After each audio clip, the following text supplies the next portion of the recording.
खबर मथुरा से। शुक्रवार को महानगर कांग्रेस कमेटी की नई कार्यकारिणी का गठन किया गया, जिसका शपथ ग्रहण समारोह शुक्रवार को शहर के स्थानीय होटल में किया गया। शपथ ग्रहण समारोह में कांग्रेस पार्टी की विधायक एवं नेता कांग्रेस विधानमंडल दल आराधना मिश्रा मोना मुख्य अतिथि के रूप में मौजूद रही। उनके साथ मथुरा वृंदावन विधानसभा क्षेत्र से पूर्व विधायक एवं पूर्व सीएलपी लीडर प्रदीप माथुर भी साथ रहे।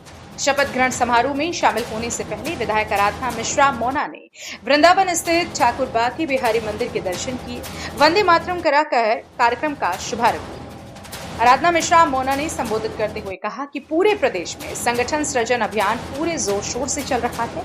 इस दौरान कांग्रेस पार्टी के महानगर अध्यक्ष यतेंद्र मुकद्दम, पार्टी के वरिष्ठ नेता एवं कार्यकर्तागण मौजूद हैं। इस दौरान कांग्रेस विधायक आराधना मिश्रा मोना ने क्या कुछ कहा, आइए सुनते हैं। देखिए, आज गौरव की बात है कि आज बिहारी जी के दर्शन हुए। सौभाग्य से मिलते हैं उनके दर्शन, और हम तो कई पीढ़ियों से उनके दर्शन करते आए, हमारी आस्था भी है। पर आज मैंने वहां जाकर के मन दुखी भी हुआ। जिस तरह से वहां पर गोस्वामी परिवार ने अपनी बातों को रखा, जिस तरह से कुंज गलियों का, और जिस तरह से सरकार जबरदस्ती मंदिर के ऊपर अपना अधिग्रहण की बात सामने आई, उससे कहीं ना कहीं हमारी आस्था को ठेस पहुंची। देखिए, बिहारी जी की ये गलियां, कुंज गलियां या बिहारी जी का मंदिर, ये केवल धर्म का विषय नहीं है, ये जीती जाती परंपरा है। आज भी यहाँ के हर व्यक्ति के मन में, कण कण में बिहारी जी बसते हैं, जीवंत हैं वो यहाँ पर। और इस तरह से, जिस तरह से जबरदस्ती ये सारी चीजें की जा रही हैं, जैसा कि पूर्व में अयोध्या में किया गया, काशी विश्वनाथ में किया गया, तो अगर इस तरह की चीज करी जा रही है, उससे मन आहत हुआ है। और मैंने विश्वास दिलाया है कि पार्टी पूरी तरह से परिवार के साथ है, वो स्वामी परिवार के साथ है, और हम सब लोग इस लड़ाई में उनके साथ खड़े रहेंगे।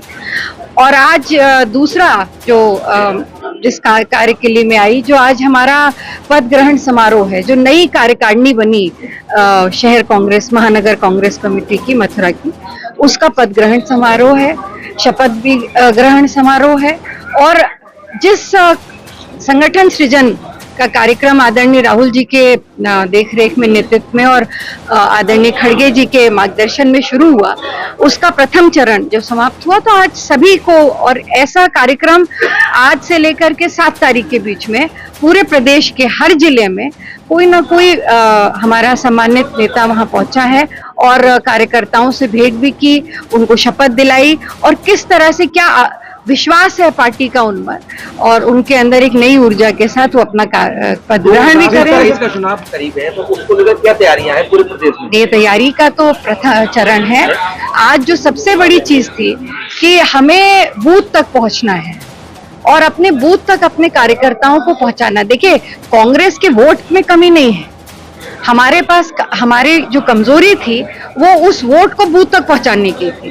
तो ये उसी की परिकल्पना है जो राहुल जी ने और हमारी पार्टी के सभी सम्मानित वरिष्ठ लोगों ने, खड़गे जी ने इसकी प्रारूप रचा है, और उसके अनुरूप ये हमारा प्रथम चरण जो था वो समाप्त हुआ। अब यहाँ से दूसरा, हमारे सारे संगठन के साथी जिले जिले में बूथ लेवल तक कमेटी बनाएंगे और उनको सक्रिय करेंगे। यूपी में एक नया चरण चला।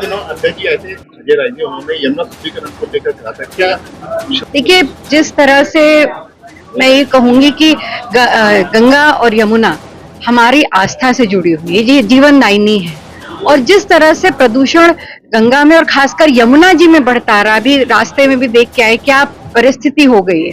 जिस जमुना का पानी निश्चल पवित्र हुआ करता था, आज उसका काला रंग देखकर आचमन योग्य भी नहीं है। और ये हम नहीं कह रहे, एनजीटी की रिपोर्ट है। तो और सरकार करोड़ों अरबों रुपए चले गए नमामि गंगा के नाम पे, अरबों रुपए चले गए यमुना को साफ करने में, पर ना यमुना साफ हुई ना गंगा साफ। तो ये धोखा जो भारतीय जनता पार्टी ने हमारी आस्था के साथ जो छल किया है, इसका पश्चाताप तो उन्हें करना पड़ेगा। पर ये केवल राजनीतिक विषय नहीं, ये हमारी आस्था का भी विषय है, और कांग्रेस पार्टी इस पे गंभीर है। हमारे प्रदेश अध्यक्ष ने भी इस बात को कहा, मैं उसको दोहराना चाहती हूँ, और इस लड़ाई को हम आगे लेकर के जाएंगे। जिस तरह से यूपी में देखा जा रहा है, कांवड़ यात्रा के साथ साथ जो रूट है वहां पर नेम प्लेट और अपनी पहचान उजागर करने को जो एक नया चलन चलाया, उसको लेकर क्या कहेंगे?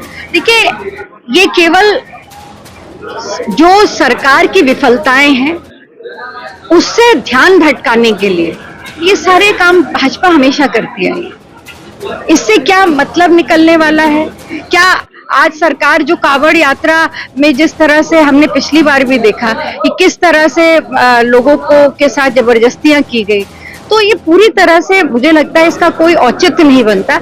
मैं तो ये कहूंगी कि मुख्यमंत्री जी को और सरकार को ध्यान देना चाहिए, जो बिगड़ती हुई कानून व्यवस्था है, जो बेरोजगारी है, महिलाओं के साथ हो रहे उत्पीड़न का मामला हो, या उत्तर प्रदेश में किसानों की दुर्दशा जो हो रही है, और सबसे बड़ा जो विषय है, जो आज स्कूल्स को, जो हमारे आने वाले भविष्य के साथ, बच्चों के साथ जो सरकार खिलवाड़ करने जा रही है, वो बहुत बड़ा प्रश्न चिन्ह लगाने जा रही है। और ये जो स्कूल्स बंद करने का जो उनकी योजना है, ये पूरी तरह से राइट टू इंफॉर्मेशन, जो हमारे संविधान का भाग है, जो कांग्रेस पार्टी लेकर के आई थी, जो अंबेडकर जी की सोच थी, उनका सपना था, पंडित नेहरू का सपना था, उसको ये चिकनाचूर कर रहे हैं।